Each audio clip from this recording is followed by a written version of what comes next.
Salut et bienvenue à toutes et tous pour ce nouveau numéro d'Afrobasket Magazine dont je vous propose de découvrir le sommaire.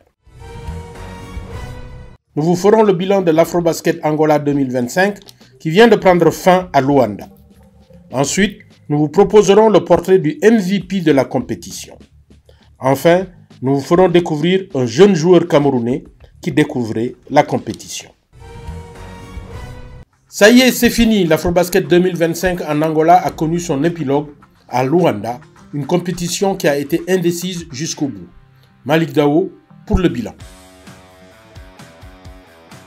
L'Angola a remporté son 12e titre continental, le premier depuis 2013, en s'imposant à domicile. Les Palancas Negras du coach José Claros ont rapidement envoyé un message à la concurrence, même s'ils n'ont pas écrasé tous leurs adversaires comme par le passé. Hormis leur écrasante victoire contre le Mali en finale, 70-43, l'Angola a souffert, mais ne dit-on pas qu'à vaincre sans péril, on triomphe sans gloire, ce, même si l'avantage du terrain a eu son importance.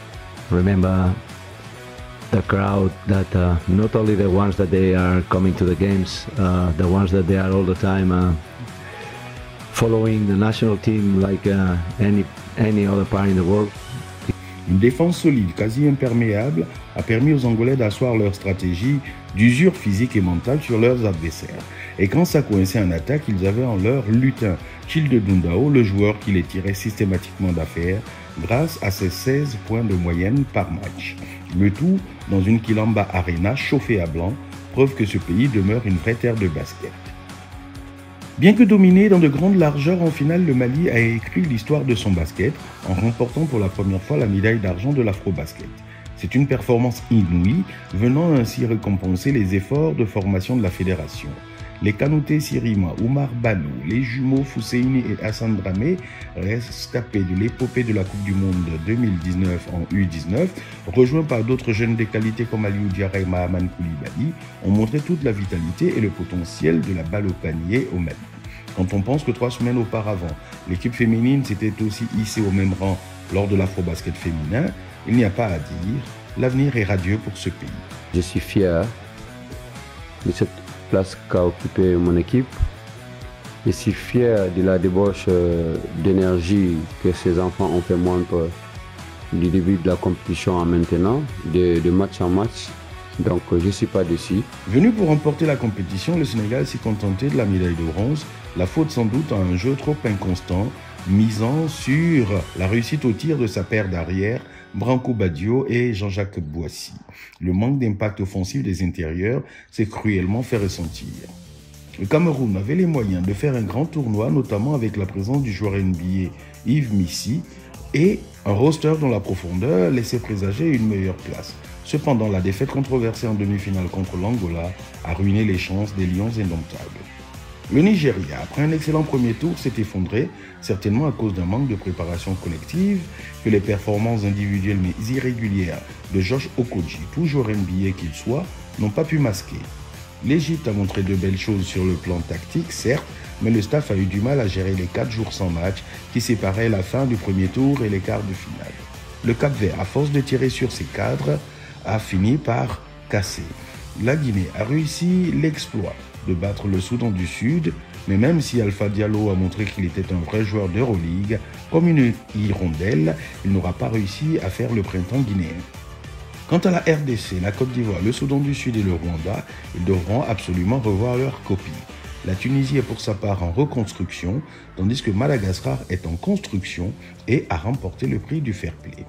Au niveau des récompenses et distinctions individuelles, Tchilde Dundao de l'Angola, MVP de l'Afrobasket 2025. L'équipe type de la compétition est composée de Tchilde Dundao, donc Bruno Fernando Angola, Mahaman Koulibaly Mali, Aliou Diarra Mali, Branco Badio Sénégal, par ailleurs meilleur scoreur et shooter à 3 points de la compétition, tandis que Aliou Diarra remporte le trophée du meilleur rebondeur.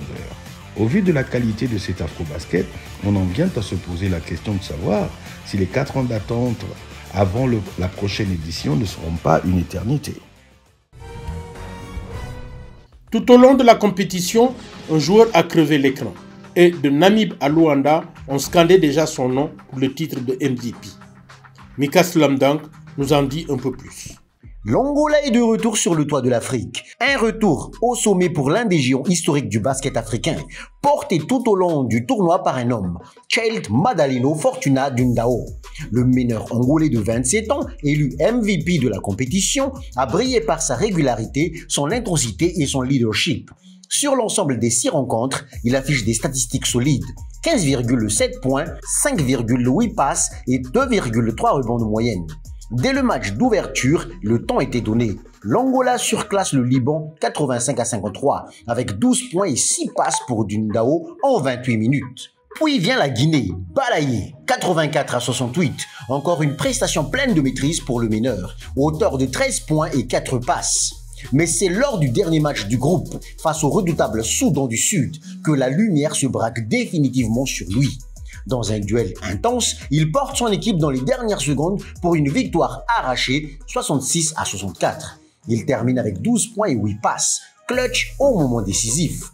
En quart de finale face au Cap-Vert, c'est une démonstration, le genre de match où les grands joueurs sentent l'odeur du sang. Dundao inscrit 30 points et mène les siens vers un succès 90-80. La demi-finale contre le Cameroun d'Yves Missi restera l'un des sommets du tournoi. Match tendu, indécis jusqu'au bout, mais nouvelle victoire angolaise, 74-73. Cette fois, Fortuna brille à la distribution, 11 points et 9 passes décisives. En finale, le Mali n'aura été qu'un dernier obstacle balayé avec autorité. Une dernière danse qui termine avec 16 points et 5 passes, avant de recevoir, sous les ovations du public, son trophée de MVP du tournoi. Petit gabarit d'1,67 m, mais immense par le talent. Dundao est une véritable pile électrique. Joueur du Petro de Luanda, il est déjà champion de la balle 2024. 6 fois champion d'Angola, 3 fois vainqueur de la Coupe nationale et MVP de la Ligue angolaise en 2023. Son palmarès individuel est tout aussi impressionnant. 2 sélections dans la All Ball First Team, meilleur intercepteur de la balle en 2023, 2 fois dans la Second Team. En Coupe du Monde 2023, il avait déjà attiré l'attention avec 14 points et 5 passes de moyenne. Aujourd'hui, c'est tout un peuple qui vibre au rythme de ses dribbles. Et lui rêve déjà plus grand, faire briller l'Angola sur la scène mondiale. Il découvrait l'Afrobasket senior, venant tout droit des U18 et du championnat du monde U19 avec son équipe nationale, le Cameroun. Amadou Seni n'aura pas beaucoup joué, mais les Lions indomptables voient déjà en lui un futur grand. N'est-ce pas Malik Daho? Looking for their first win of the tournament. Ball gets it into Seni. That's the wrong basket. Il y a des gestes qui font sourire et d'autres qui marquent une carrière naissante. Pour Amadou Seni, jeune basketteur camerounais de 18 ans, son dunk rageur dans son propre panier à un moment crucial du match contre l'Australie en Coupe du Monde U19 restera sans doute comme l'anecdote fondatrice de son histoire. Une erreur de jeunesse captée par les smartphones et largement commentée et moquée, mais qui dit beaucoup plus qu'elle ne laisse paraître. Car ce qu'on retient avant tout, c'est la fulgurance d'un geste, l'explosivité d'un corps en plein envol et la promesse d'un talent qui ne demande qu'à éclore. Amadou Seni, c'est d'abord une silhouette longiligne de 2,16 m, des bras interminables et une détente qui fait lever les bancs.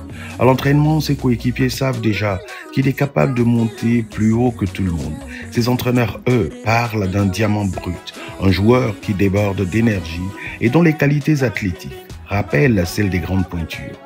Il a encore des choses à apprendre, bien sûr, mais il possède une arme rare, la capacité de faire basculer un match par son intensité, glisse Alfred Aboya, le sélectionneur du Cameroun, qui n'a pas hésité à le prendre chez les seniors pour l'Afrobasket en Angola. Certes, Seni n'a pas beaucoup joué, mais du banc de touche, le pensionnaire de la Varese Academy en Italie a énormément vu et appris des choses qui nourriront sa carrière. Le capitaine des Lions, Fabien Ateba, a même garanti que ce geste malheureux de son jeune coéquipier va lui ouvrir encore des portes tellement sa rage est à présent décuplée. Ce qui fait la différence, c'est la manière dont on rebondit. Amadou Seni, lui, a transformé ce moment en motivation. Derrière son sourire timide se cache une volonté farouche. Le pivot aime apprendre, corriger ses erreurs, repousser les limites. On raconte qu'il est souvent le dernier à quitter la salle, travaillant ses appuis, ses tirs, ses placements défensifs. Une discipline rare à son âge, signe d'un joueur qui rêve plus grand que son environnement immédiat. Le chemin est encore long, semé d'étapes à franchir, la rigueur tactique, la régularité, la gestion de la pression. Mais tout indique qu'Amadou Seyni possède l'essentiel, un corps taillé pour le haut niveau et un mental en construction prêt à absorber les leçons. L'anecdote de son panier contre son camp restera sans doute comme un souvenir amusant, raconté plus tard comme le point de départ d'une ascension, notamment pour un joueur qui sera classé assez haut dans la prochaine draft NBA s'il décide de s'y inscrire à la fin de la saison. Car au fond, le basket ne se résume pas aux erreurs ou aux éclats isolés, il se nourrit d'histoires humaines, de talents, qui transforment leur maladresse en tremplin. Et si les dunks malheureux d'Amadou Seyni n'étaient que le premier chapitre d'un récit bien plus grand, celui d'un futur visage du basket mondial. Et pour lui, selon l'expression consacrée, the sky is the limit. Et pour lui, selon l'expression consacrée, the sky is the limit. Nous ne pouvions terminer cette émission sans vous proposer le top 5 de la compétition.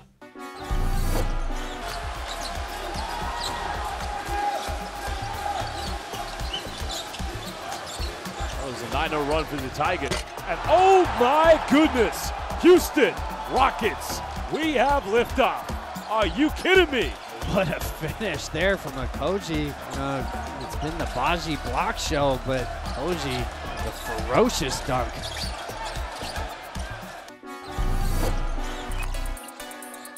Diarra comes over it. Now Kanute wants to run, throws it up and connects with it. Mid-end. Well, what a alley-oop throw to Aliou Diarra. What a beginning for Mali. It's been good. You see there the beautiful alley-oop.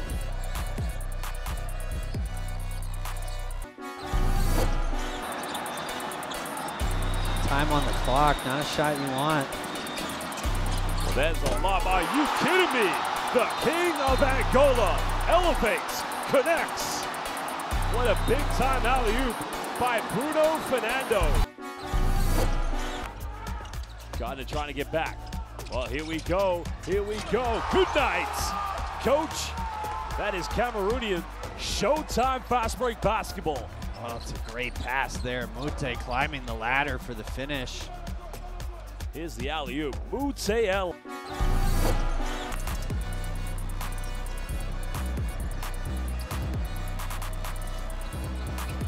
Kenny, Valente, baseline. Are you kidding me? Valente just went Angolan Dr. J on Cameroon, coach. What a finish. They know Missy's lurking around there, and that's one way to make sure your shot isn't blocked.